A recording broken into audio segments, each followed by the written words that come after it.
ಇತರರಿಗೆ ನಿನ್ನ ಮೇಲೆ ಪ್ರೀತಿ ಇಲ್ಲದಿದ್ದಾಗ ನೀನು ಎಷ್ಟೇ ಹಂಬಲಿಸಿದರೂ ವ್ಯರ್ಥವೇ. ಒಬ್ಬ ಮನುಷ್ಯನಿಗೆ ಒಂದು ಕಡೆ ನಿಲ್ಲುವುದು ಸುಲಭ, ಅದೇ ಓಡುವುದು ಸ್ವಲ್ಪ ಕಷ್ಟವೇ.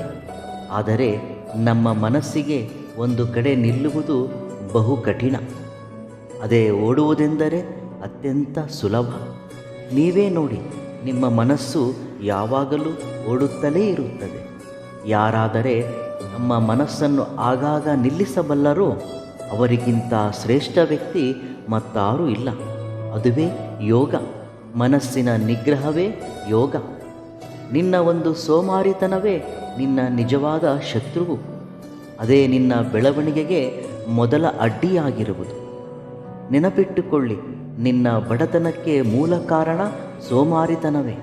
ಅದನ್ನು ಒದ್ದೋಡಿಸು, ಎದ್ದು ಕಾರ್ಯೋನ್ಮುಖನಾಗು, ಖಂಡಿತವಾಗಿಯೂ ಯಶಸ್ವಿಯಾಗು. ನಿನಗೆ ಕೆಲಸ ಮಾಡುವ ಆಸಕ್ತಿ ಇದ್ದರೆ ಮಾಡುವುದಕ್ಕೆ ಬಹಳಷ್ಟು ಕೆಲಸಗಳಿವೆ, ಅವಕಾಶಗಳಿವೆ. ಕೆಲಸಗಳಲ್ಲಿ ಕನಿಷ್ಠ ಮತ್ತು ಶ್ರೇಷ್ಠತೆ ಇಲ್ಲ. ನೀತಿ ಮತ್ತು ನಿಜಾಯಿತಿಯಿಂದ ಮಾಡುವ ಎಲ್ಲ ಕೆಲಸಗಳು ಗೌರವಕ್ಕೆ ಅರ್ಹರಾಗಿರುವವು. ಮೊದಲು ನಿನ್ನ ಮನಸ್ಸಲ್ಲಿ ಆ ಕೀಳರಿಮೆಯನ್ನು ತೆಗೆದುಹಾಕು. ಯಾವುದೇ ಕೆಲಸಗಳು ಇಷ್ಟಪಟ್ಟು ಮತ್ತು ಶ್ರದ್ಧೆಯಿಂದ ಮಾಡಿದರೆ ಅದು ಶ್ರೇಷ್ಠ ಕೆಲಸ. ಇಷ್ಟ ಇಲ್ಲದೆ ಅಶ್ರದ್ಧೆಯಿಂದ ಮಾಡಿದರೆ ಅದು ಕನಿಷ್ಠ ಕೆಲಸ. ಇಂದು ನೀನು ಶ್ರದ್ಧೆಯಿಂದ ಮಾಡುವ ಕೆಲಸ ಮುಂದೊಂದು ದಿನ ನಿನ್ನನ್ನು ಎತ್ತರಕ್ಕೆ ಕೊಂಡೊಯ್ಯುತ್ತದೆ. ನಿನ್ನ ಹತ್ತಿರ ಎಷ್ಟೇ ಸಂಪತ್ತು ಇದ್ದರೂ ಮತ್ತು ಶಾರೀರಿಕವಾಗಿ ಎಷ್ಟೇ ಬಲ ಹೊಂದಿದ್ದರೂ ಮಾನಸಿಕ ಪ್ರಶಾಂತತೆ ಒಂದು ಇಲ್ಲದಿದ್ದರೆ ಎಲ್ಲ ಇದ್ದರೂ ವ್ಯರ್ಥವೇ. ನೀವು ಜೀವನದಲ್ಲಿ ಪ್ರಶಾಂತವಾಗಿ ಇರಬೇಕೆಂದರೆ ಅನಗತ್ಯವಾಗಿ ಯಾವುದನ್ನು ಅಂಟಿಸಿಕೊಳ್ಳಬೇಡಿ. ಹಾಗೆ ಕೆಲಸಕ್ಕೆ ಬಾರದ ವಿಷಯಗಳಿಗಾಗಿ ತಲೆಕೆಡಿಸಿಕೊಳ್ಳಬೇಡಿ. ನೀನು ಎಷ್ಟೇ ಬೈದರೂ ಮತ್ತು ಎಷ್ಟೇ ಕೋಪಗೊಂಡರೂ ಮತ್ತೆ ನಿನ್ನ ಜೊತೆಯೇ ಇರಲು ಬಯಸುತ್ತಾರೆಂದರೆ ಅವರಿಗೆ ನೀವೆಂದರೆ ಪ್ರೀತಿ ಅಷ್ಟೇ ಅಲ್ಲ. ಈ ಪ್ರಪಂಚದಲ್ಲಿ ನಿಮಗಿಂತ ಮುಖ್ಯವಾದದ್ದು ಯಾವುದೂ ಇಲ್ಲವೆಂದು. ನಿಜವಾದ ಪ್ರೀತಿಗೆ ಯಾವುದೇ ಮಿತಿಗಳಿಲ್ಲ, ಪ್ರೀತಿಗೆ ಯಾವುದೇ ನಿರೀಕ್ಷೆಗಳಿಲ್ಲ. ಯಾವುದೇ ಕೆಲಸವನ್ನು ಅಪನಂಬಿಕೆಯಿಂದ ಆರಂಭಿಸಬೇಡ, ಏಕೆಂದರೆ ನಿನ್ನ ಮೇಲೆ ನಿನಗೇ ಇರುವ ನಂಬಿಕೆಯೇ ನಿನ್ನ ಯಶಸ್ಸಿಗೆ ಮೊದಲ ಹೆಜ್ಜೆ. ಬರುವುದು ಮತ್ತು ಹೋಗುವುದು ನಮ್ಮ ಕೈಯಲ್ಲಿ ಇರುವುದಿಲ್ಲ. ಪ್ರೀತಿ ಮತ್ತು ಅಭಿಮಾನವನ್ನು ಹಂಚುವ ವ್ಯಕ್ತಿತ್ವ ಮಾತ್ರವೇ ನಮ್ಮ ಕೈಯಲ್ಲಿ ಇರುತ್ತದೆ. ನಿನಗೆ ಜೀವನದಲ್ಲಿ ಯಶಸ್ಸು ಸಿಗಬೇಕೆಂದರೆ ನಿದ್ದೆ ಬಿಟ್ಟು ಪ್ರಯತ್ನಿಸು, ಅಷ್ಟೇ ಹೊರತು ಮಲಗಿ ಕನಸು ಕಾಣಬೇಡ.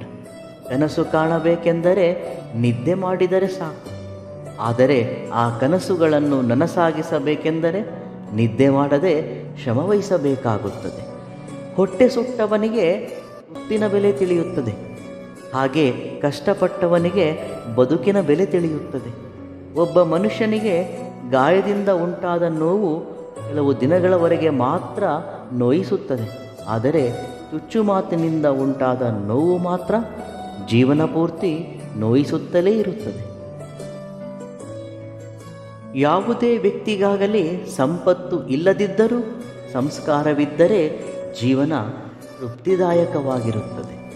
ಅದೇ ಸಂಪತ್ತು ಇದ್ದು ಸಂಸ್ಕಾರ ಇಲ್ಲದಿದ್ದರೆ ತನ್ನ ಜೀವನದಲ್ಲಿ ತನ್ನನ್ನು ಬಿಟ್ಟು ಮತ್ತಾರೂ ಇರುವುದಿಲ್ಲ.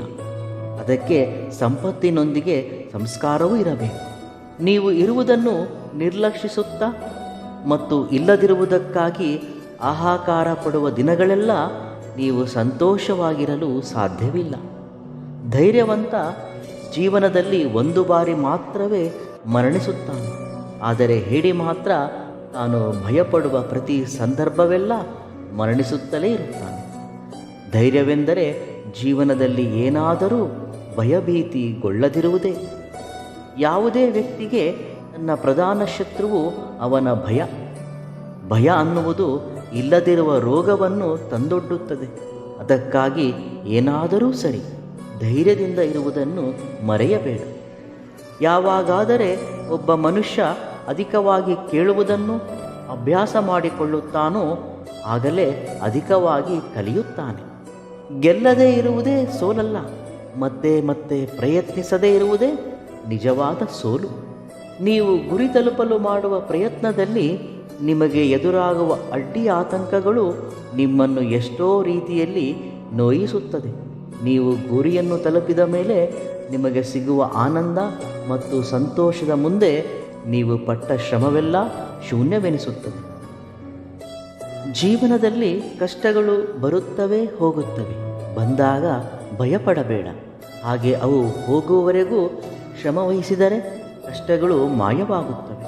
ನೀವು ಭಯದಿಂದ ಯಾವುದೇ ಕೆಲಸ ಮಾಡಿದರೂ ಅದರಲ್ಲಿ ಪರಿಪೂರ್ಣತೆಯನ್ನು ಸಾಧಿಸಲಾರಿರಿ.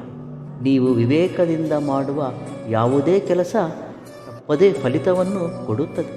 ಬಾಲ್ಯದಲ್ಲಿ ಶಾಲೆಯಲ್ಲಿ ಕಲಿತ ಪಾಠಗಳನ್ನು ಮರೆಯಬಹುದೇನು, ಆದರೆ ಕೆಲವರು ನಿಜ ಜೀವನದಲ್ಲಿ ಕಲಿಸಿದ ಗುಣಪಾಠಗಳನ್ನು ಮಾತ್ರ ಯಾವತ್ತೂ ಮರೆಯಲು ಸಾಧ್ಯವಿಲ್ಲ.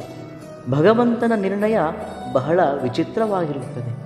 ಇಂದು ಯಾರನ್ನಾದರೆ ನಾವು ಕೀಳಾಗಿ ನೋಡುತ್ತೇವೆಯೋ, ಮುಂದೆ ಒಂದು ದಿನ ನಾವು ಅವರ ಮುಂದೆ ಕೈಮುಗಿದು ನಿಲ್ಲುವ ಹಾಗೆ ಮಾಡಬಲ್ಲನು. ಎಲ್ಲರನ್ನೂ ಗೌರವಿಸು. ನೀವು ಒಂದು ಕೆಲಸವನ್ನು ಆರಂಭಿಸಿದರೆ ಮಧ್ಯದಲ್ಲಿ ಬಿಟ್ಟು ಹೋಗಬೇಡಿ. ಫಲಿತದ ಬಗ್ಗೆ ಯೋಚಿಸದೆ ಕೆಲಸವನ್ನು ಪೂರ್ತಿಗೊಳಿಸುವಲ್ಲಿ ನಿರತರಾಗಿ. ಅದೃಷ್ಟ ಬೇಕೆಂದರೆ ಕಾಯಿರಿ, ಅವಕಾಶಗಳು ಬೇಕೆಂದರೆ ಸೃಷ್ಟಿಸಿಕೊಳ್ಳಿ. ಅದೃಷ್ಟ ಅನ್ನುವುದು ಎಲ್ಲರ ಜೀವನದಲ್ಲಿ ಇರುವುದಿಲ್ಲ, ಆದರೆ ಅವಕಾಶಗಳು ಮಾತ್ರ ಪ್ರತಿಯೊಬ್ಬರ ಜೀವನವನ್ನು ಅದೃಷ್ಟವನ್ನಾಗಿ ಬದಲಾಯಿಸುತ್ತದೆ. ನಿಮ್ಮ ಮನಸ್ಸು ನಿಮ್ಮ ಹಿಡಿತದಲ್ಲಿ ಇದ್ದರೆ ನೀವು ಕಾಡಲ್ಲಿದ್ದರೂ ನಾಡಲ್ಲಿದ್ದರೂ ಆನಂದವಾಗಿಯೇ ಇರುತ್ತೀರಿ. ಹಣ ಅನ್ನುವುದು ಒಂದು ಮಹಾ ವೃಕ್ಷದ ಹಾಗೆ. ಅದರ ಕೆಳಗೆ ಹೋದಾಗ ನಮ್ಮ ನೆರಳೇ ನಮಗೆ ಕಾಣುವುದಿಲ್ಲ. ಇನ್ನು ನಮ್ಮ ಸುತ್ತಲೂ ಇರುವವರು ಅಸಲಿಗೆ ಕಾಣಿಸುವುದೇ ಇಲ್ಲ. ಹಣದ ವಿಷಯದಲ್ಲಿ ಪ್ರತಿಯೊಬ್ಬರೂ ಸ್ವಾರ್ಥರೇ. ಜವಾಬ್ದಾರಿ ಗೊತ್ತಿಲ್ಲದವನಿಗೆ ಕೆಲಸ ವಹಿಸುವುದು ಎಷ್ಟು ತಪ್ಪೋ, ಬಾಂಧವ್ಯದ ಬೆಲೆ ಗೊತ್ತಿಲ್ಲದವರೊಂದಿಗೆ ಬಂಧುತ್ವ ಬೆಳೆಸುವುದು ಅಷ್ಟೇ ತಪ್ಪು. ಎಷ್ಟು ಹಣ ಸಂಪಾದಿಸಿರುವೆ ಅನ್ನುವುದು ಮುಖ್ಯವಲ್ಲ, ನೀನು ಎಷ್ಟು ನೆಮ್ಮದಿಯಿಂದ ನಿದ್ದೆ ಮಾಡುವೆ ಅನ್ನುವುದೇ ಮುಖ್ಯ. ಹಣವನ್ನು ಎಷ್ಟೇ ಸಂಪಾದಿಸು ಅಥವಾ ಎಷ್ಟೇ ಕಳೆದುಕೊಳ್ಳು, ಆದರೆ ನಿಮ್ಮ ವ್ಯಕ್ತಿತ್ವವನ್ನು ಮಾತ್ರ ಯಾವತ್ತೂ ಕಳೆದುಕೊಳ್ಳಬೇಡ. ಇವೆಲ್ಲವುಗಳಲ್ಲಿ ನಿಮಗಿಷ್ಟವಾದ ಸೂಕ್ತಿಯನ್ನು ಕಾಮೆಂಟ್ ಮುಖಾಂತರ ತಿಳಿಸಿ. ವಿಡಿಯೋ ಇಷ್ಟವಾದಲ್ಲಿ ಸಬ್ಸ್ಕ್ರೈಬ್ ಮಾಡಿ ಮತ್ತು ಲೈಕ್ ಮಾಡಿ. ಧನ್ಯವಾದಗಳು.